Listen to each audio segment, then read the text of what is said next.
Forget the 1960s and its long list of muscle cars, we live in the true golden era of horsepower and speed.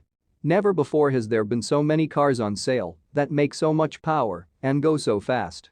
From hot hatchbacks that are quicker than 1980s supercars to 700 horsepower pickup trucks, we're rolling in power. And the aftermarket tuning industry is making sure that there's always an abundance of it. G-Power is one of the better-known power boosters around and is responsible for some massively overpowered machines, but this orange BMW M8 Coupe might just be one of its wildest creations yet.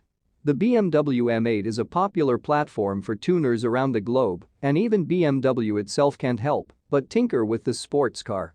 The stock BMW M8 produces 617 horsepower and 553 pounds-foot of torque in competition trim thanks to a twin-turbo 4.4-liter V8 engine. We know 800 horsepower M8s are a regular sighting on the streets these days.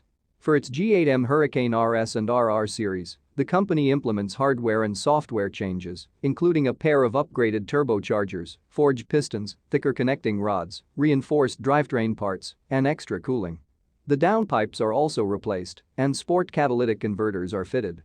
The Hurricane RS produces 828 horsepower and 774 pounds-foot, while the G8M Hurricane RR makes a massive 887 horsepower and 774 pounds-foot.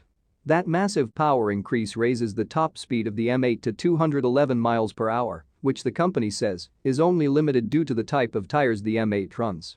An official 0 to 60 miles per hour time has not been published, but we reckon with all that added power, a sub 3 second 0 to 60 time wouldn't be impossible. As in nature, this M8 warns passers-by of its lethal intentions by covering itself in bright orange metallic paint and a slew of carbon fiber bits and pieces. The rear wing is mounted on CNC milled bases.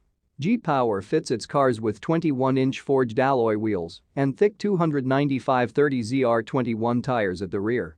Inside, the G8M Hurricane features hand-finished leather and Alcantara upholstery and a special number plaque. Pricing isn't officially out yet, but judging by past builds, expect to pay up to $140,000, excluding the car itself.